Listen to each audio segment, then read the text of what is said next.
Death would unfailingly come upon him, and usually in some strange and unforeseen manner.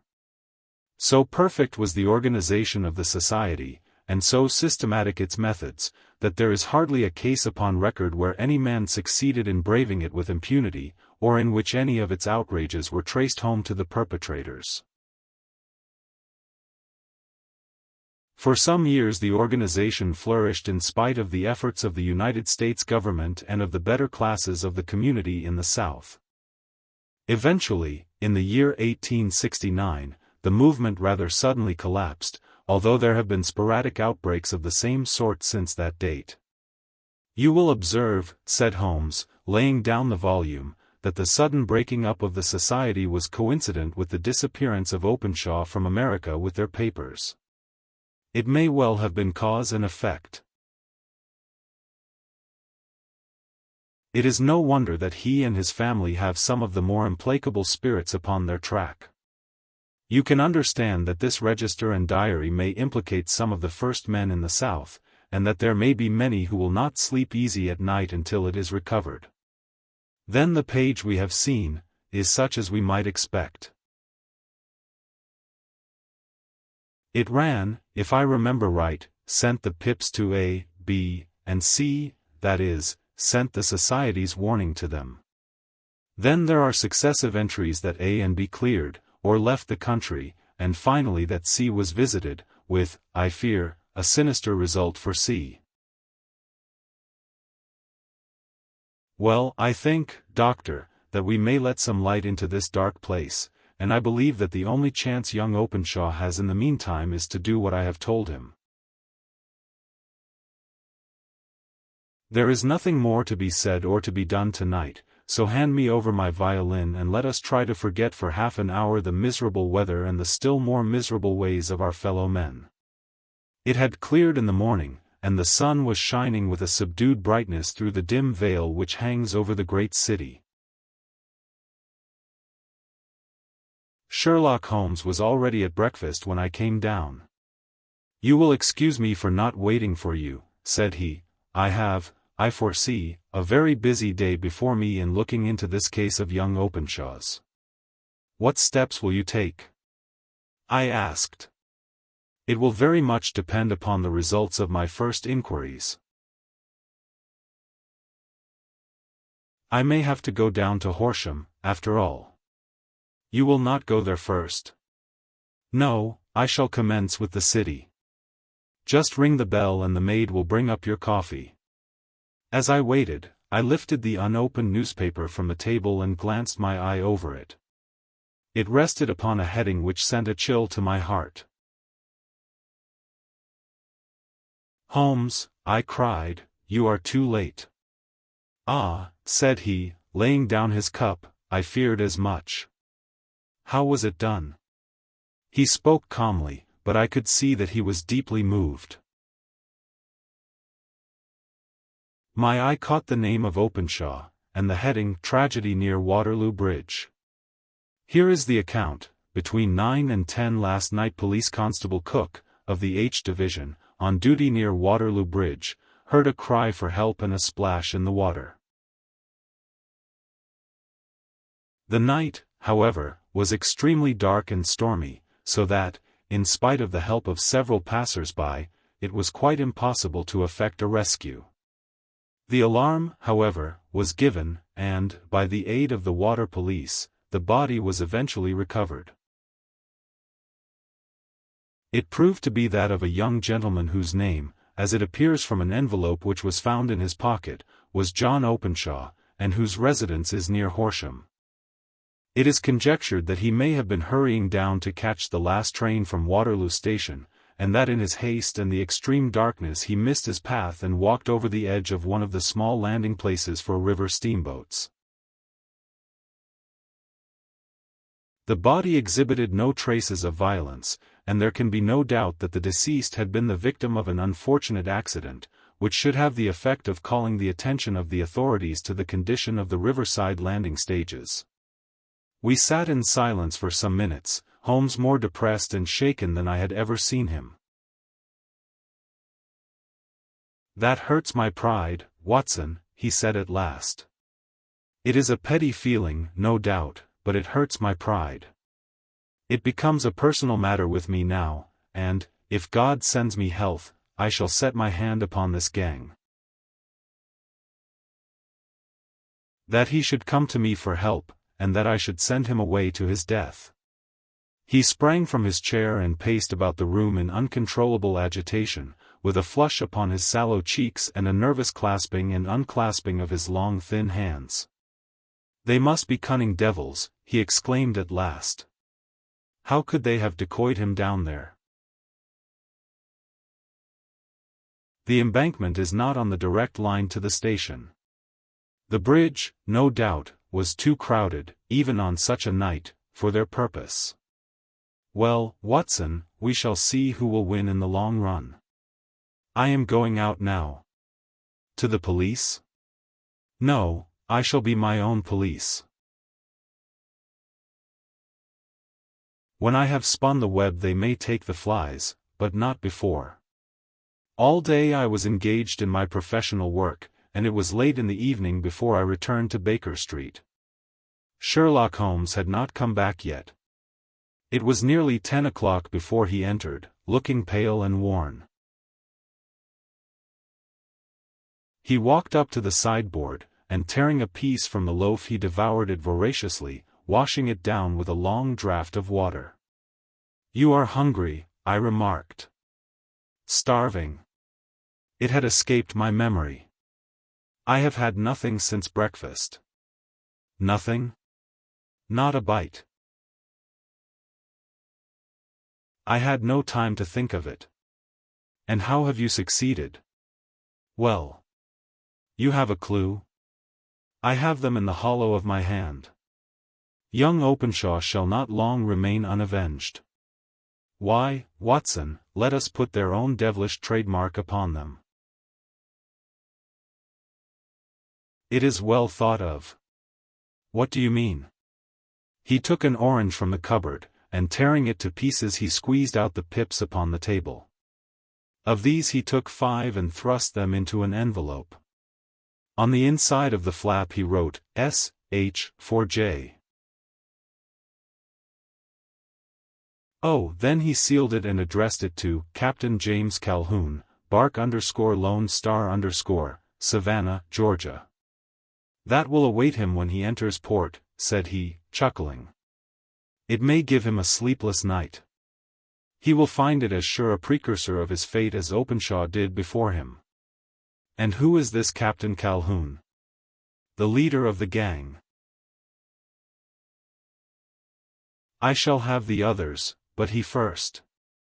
"How did you trace it, then?" He took a large sheet of paper from his pocket, all covered with dates and names. "I have spent the whole day," said he, "over Lloyd's registers and files of the old papers, following the future career of every vessel which touched at Pondicherry in January and February in '83. There were 36 ships of fair tonnage which were reported there during those months. Of these, one, the _Lone Star_, instantly attracted my attention, since, although it was reported as having cleared from London, the name is that which is given to one of the states of the Union. Texas, I think. I was not and am not sure which, but I knew that the ship must have an American origin. What then? I searched the Dundee records, and when I found that the Bark_Lone Star_ was there in January, '85, my suspicion became a certainty. I then inquired as to the vessels which lay at present in the port of London. Yes? The _Lone Star_ had arrived here last week. I went down to the Albert Dock and found that she had been taken down the river by the early tide this morning, homeward bound to Savannah. I wired to Gravesend and learned that she had passed some time ago, and as the wind is easterly I have no doubt that she is now past the Goodwins and not very far from the Isle of Wight. What will you do, then? Oh, I have my hand upon him. He and the 2 mates are, as I learn, the only native-born Americans in the ship. The others are Finns and Germans. I know, also, that they were all three away from the ship last night. I had it from the stevedore who has been loading their cargo. By the time that their sailing ship reaches Savannah, the mail boat will have carried this letter, and the cable will have informed the police of Savannah that these three gentlemen are badly wanted here upon a charge of murder. There is ever a flaw, however, in the best laid of human plans, and the murderers of John Openshaw were never to receive the orange pips which would show them that another, as cunning and as resolute as themselves, was upon their track. Very long and very severe were the equinoctial gales that year. We waited long for news of the _Lone Star of Savannah, but none ever reached us. We did at last hear that somewhere far out in the Atlantic a shattered stern post of a boat was seen swinging in the trough of a wave, with the letters L. S carved upon it, and that is all which we shall ever know of the fate of the _Lone Star. 6. The man with the twisted lip, Isa Whitney, brother of the late Elias Whitney, D.D., principal of the Theological College of St. George's, was much addicted to opium. The habit grew upon him, as I understand, from some foolish freak when he was at college, for having read De Quincey's description of his dreams and sensations, he had drenched his tobacco with laudanum in an attempt to produce the same effects. He found, as so many more have done, that the practice is easier to attain than to get rid of, and for many years he continued to be a slave to the drug, an object of mingled horror and pity to his friends and relatives. I can see him now, with yellow, pasty face, drooping lids, and pinpoint pupils, all huddled in a chair, the wreck and ruin of a noble man. One night, it was in June, '89, there came a ring to my bell, about the hour when a man gives his first yawn and glances at the clock. I sat up in my chair, and my wife laid her needlework down in her lap and made a little face of disappointment. "A patient," said she. "You'll have to go out."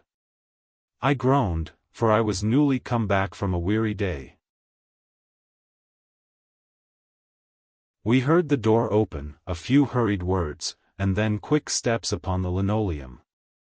Our own door flew open, and a lady, clad in some dark-colored stuff, with a black veil, entered the room. "You will excuse my calling so late," she began, and then, suddenly losing her self-control, she ran forward, threw her arms about my wife's neck, and sobbed upon her shoulder. "Oh, I'm in such trouble," she cried, "I do so want a little help." "Why," said my wife, pulling up her veil, "it is Kate Whitney." "How you startled me, Kate. I had not an idea who you were when you came in. I didn't know what to do, so I came straight to you." That was always the way. Folk who were in grief came to my wife like birds to a lighthouse. "It was very sweet of you to come. Now, you must have some wine and water, and sit here comfortably and tell us all about it. Or should you rather that I sent James off to bed?" "Oh, no, no. I want the doctor's advice and help, too. It's about Isa. He has not been home for 2 days. I am so frightened about him." It was not the first time that she had spoken to us of her husband's trouble, to me as a doctor, to my wife as an old friend and school companion. We soothed and comforted her by such words as we could find. Did she know where her husband was? Was it possible that we could bring him back to her? It seems that it was. She had the surest information that of late he had, when the fit was on him, made use of an opium den in the farthest east of the city. Hitherto his orgies had always been confined to one day, and he had come back, twitching and shattered, in the evening. But now the spell had been upon him 48 hours, and he lay there, doubtless among the dregs of the docks, breathing in the poison or sleeping off the effects. There he was to be found, she was sure of it, at the Bar of Gold, in Upper Swandam Lane. But what was she to do? How could she, a young and timid woman, make her way into such a place and pluck her husband out from among the ruffians who surrounded him? There was the case, and of course there was but one way out of it. Might I not escort her to this place? And then, as a second thought, why should she come at all? I was Isa Whitney's medical advisor, and as such I had influence over him.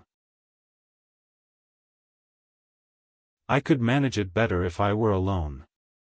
I promised her on my word that I would send him home in a cab within 2 hours if he were indeed at the address which she had given me. And so in 10 minutes I had left my armchair and cheery sitting room behind me, and was speeding eastward in a hansom on a strange errand, as it seemed to me at the time, though the future only could show how strange it was to be. But there was no great difficulty in the first stage of my adventure. Upper Swandam Lane is a vile alley lurking behind the high wharves which line the north side of the river to the east of London Bridge. Between a slop shop and a gin shop, approached by a steep flight of steps leading down to a black gap like the mouth of a cave, I found the den of which I was in search. Ordering my cab to wait, I passed down the steps, worn hollow in the center by the ceaseless tread of drunken feet, and by the light of a flickering oil lamp above the door I found the latch and made my way into a long, low room, thick and heavy with the brown opium smoke, and terraced with wooden berths, like the forecastle of an emigrant ship. Through the gloom one could dimly catch a glimpse of bodies lying in strange fantastic poses, bowed shoulders, bent knees, heads thrown back, and chins pointing upward, with here and there a dark, lackluster eye turned upon the newcomer. Out of the black shadows there glimmered little red circles of light, now bright, now faint, as the burning poison waxed or waned in the bowls of the metal pipes. The most lay silent, but some muttered to themselves, and others talked together in a strange, low, monotonous voice, their conversation coming in gushes, and then suddenly tailing off into silence, each mumbling out his own thoughts and paying little heed to the words of his neighbor. At the farther end was a small brazier of burning charcoal, beside which on a three-legged wooden stool there sat a tall, thin old man, with his jaw resting upon his 2 fists, and his elbows upon his knees, staring into the fire. As I entered, a sallow Malay attendant had hurried up with a pipe for me and a supply of the drug, beckoning me to an empty berth. "Thank you. I have not come to stay," said I. "There is a friend of mine here, Mr. Isa Whitney, and I wish to speak with him." There was a movement and an exclamation from my right, and peering through the gloom, I saw Whitney, pale, haggard, and unkempt, staring out at me.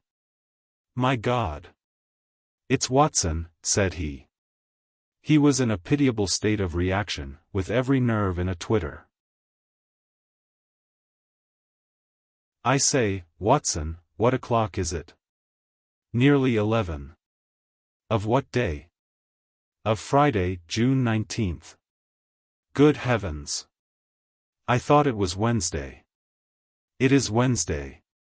What do you want to frighten a chap for?" He sank his face onto his arms and began to sob in a high treble key. "I tell you that it is Friday, man. Your wife has been waiting this 2 days for you. You should be ashamed of yourself." "So I am. But you've got mixed, Watson, for I have only been here a few hours, 3 pipes, 4 pipes, I forget how many. But I'll go home with you. I wouldn't frighten Kate, poor little Kate. Give me your hand. Have you a cab?" "Yes, I have one waiting." "Then I shall go in it. But I must owe something." "Find what I owe, Watson." I am all off color. I can do nothing for myself. I walked down the narrow passage between the double row of sleepers, holding my breath to keep out the vile, stupefying fumes of the drug, and looking about for the manager. As I passed the tall man who sat by the brazier, I felt a sudden pluck at my skirt, and a low voice whispered, "Walk past me, and then look back at me." The words fell quite distinctly upon my ear. I glanced down. They could only have come from the old man at my side, and yet he sat now as absorbed as ever, very thin, very wrinkled, bent with age, an opium pipe dangling down from between his knees, as though it had dropped in sheer lassitude from his fingers. I took 2 steps forward and looked back. It took all my self-control to prevent me from breaking out into a cry of astonishment. He had turned his back so that none could see him but I. His form had filled out, his wrinkles were gone, the dull eyes had regained their fire, and there, sitting by the fire and grinning at my surprise, was none other than Sherlock Holmes. He made a slight motion to me to approach him, and instantly, as he turned his face half round to the company once more, subsided into a doddering, loose-lipped senility. "Holmes," I whispered, "what on earth are you doing in this den?" "As low as you can," he answered, "I have excellent ears." "If you would have the great kindness to get rid of that sottish friend of yours, I should be exceedingly glad to have a little talk with you. I have a cab outside. Then pray send him home in it. You may safely trust him, for he appears to be too limp to get into any mischief. I should recommend you also to send a note by the cabman to your wife to say that you have thrown in your lot with me. If you will wait outside, I shall be with you in 5 minutes." It was difficult to refuse any of Sherlock Holmes' requests, for they were always so exceedingly definite, and put forward with such a quiet air of mastery. I felt, however, that when Whitney was once confined in the cab my mission was practically accomplished, and for the rest, I could not wish anything better than to be associated with my friend in one of those singular adventures which were the normal condition of his existence. In a few minutes I had written my note, paid Whitney's bill, led him out to the cab, and seen him driven through the darkness. In a very short time a decrepit figure had emerged from the opium den, and I was walking down the street with Sherlock Holmes. For 2 streets he shuffled along with a bent back and an uncertain foot. Then, glancing quickly round, he straightened himself out and burst into a hearty fit of laughter. "I suppose, Watson," said he, "that you imagine that I have added opium smoking to cocaine injections, and all the other little weaknesses on which you have favored me with your medical views. I was certainly surprised to find you there. But not more so than I to find you. I came to find a friend. And I to find an enemy." "An enemy?"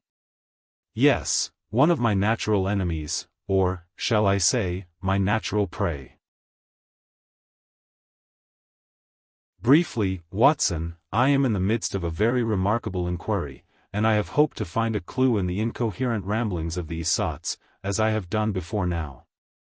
Had I been recognized in that den my life would not have been worth an hour's purchase, for I have used it before now for my own purposes, and the rascally Lasker who runs it has sworn to have vengeance upon me.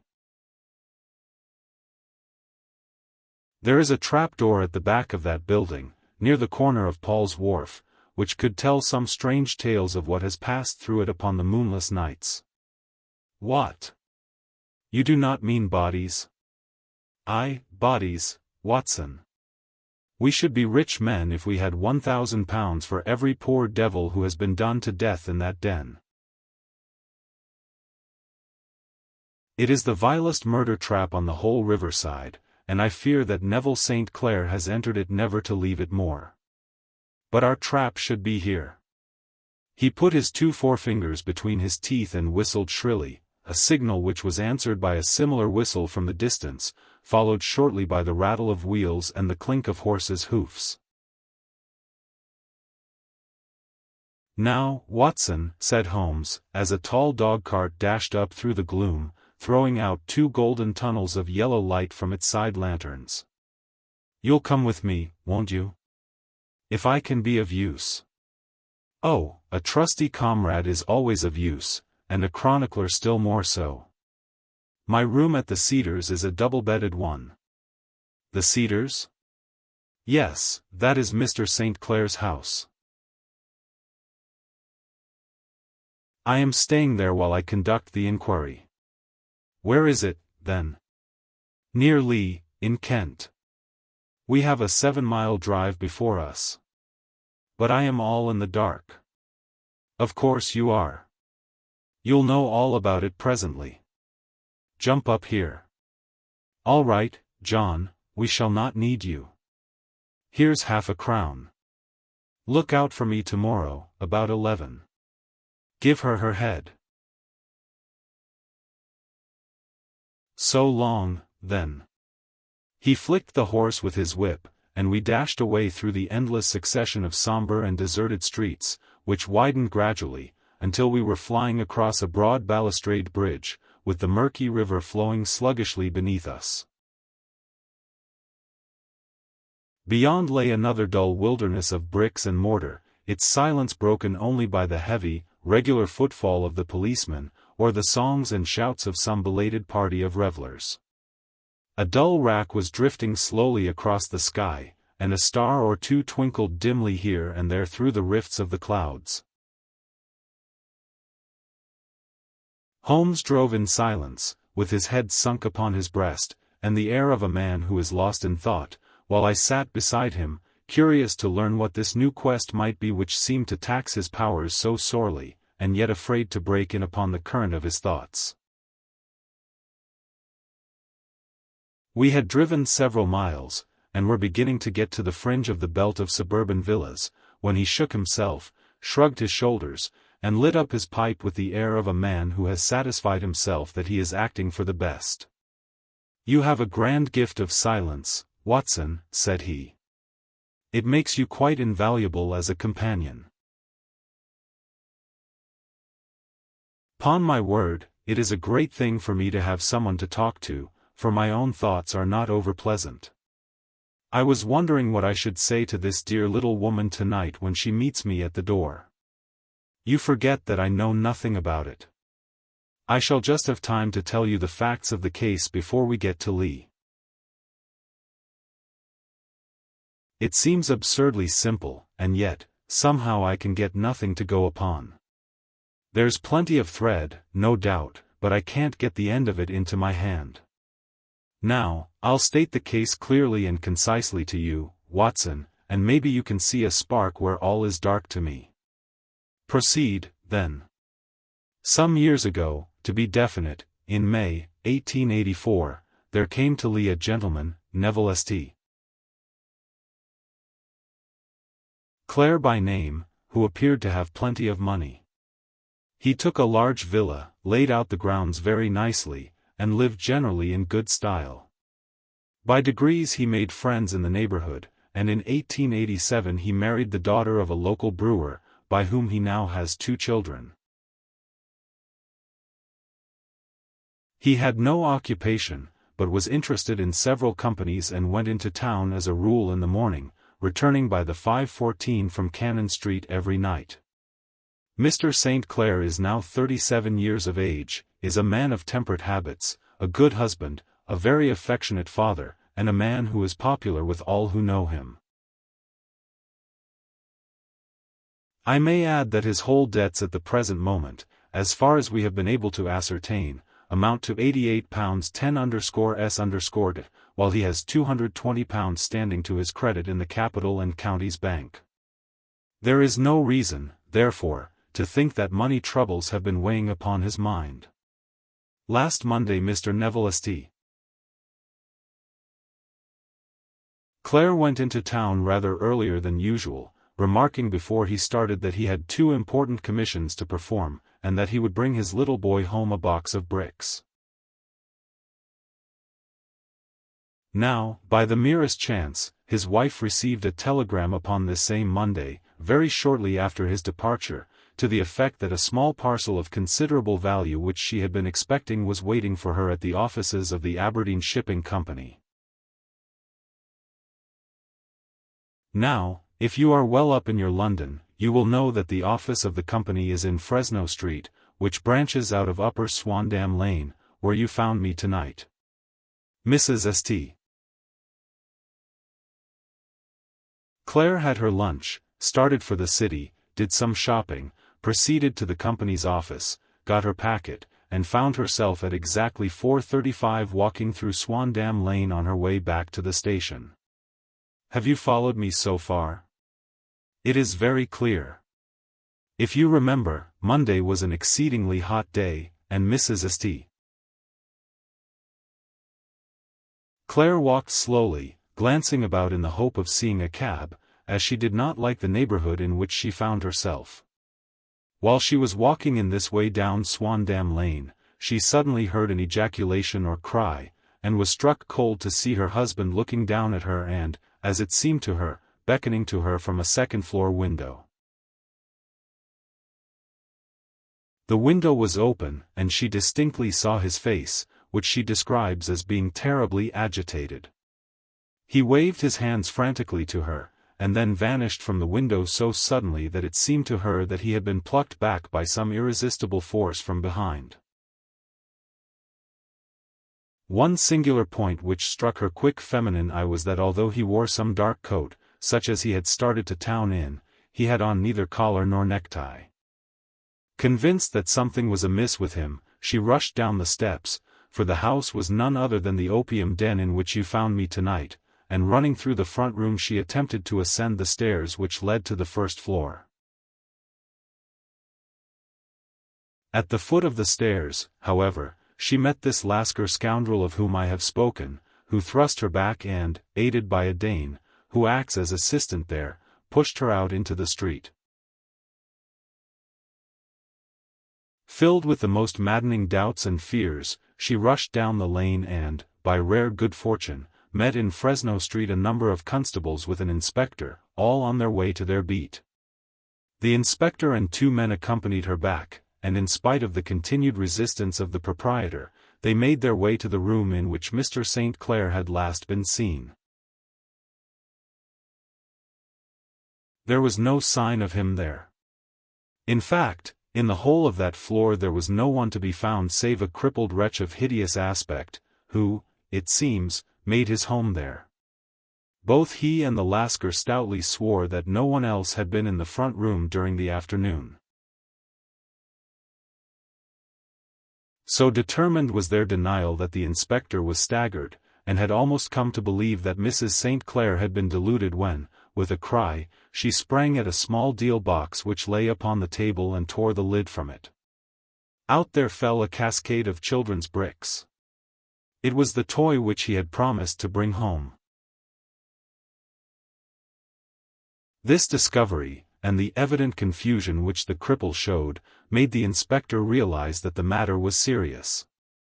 The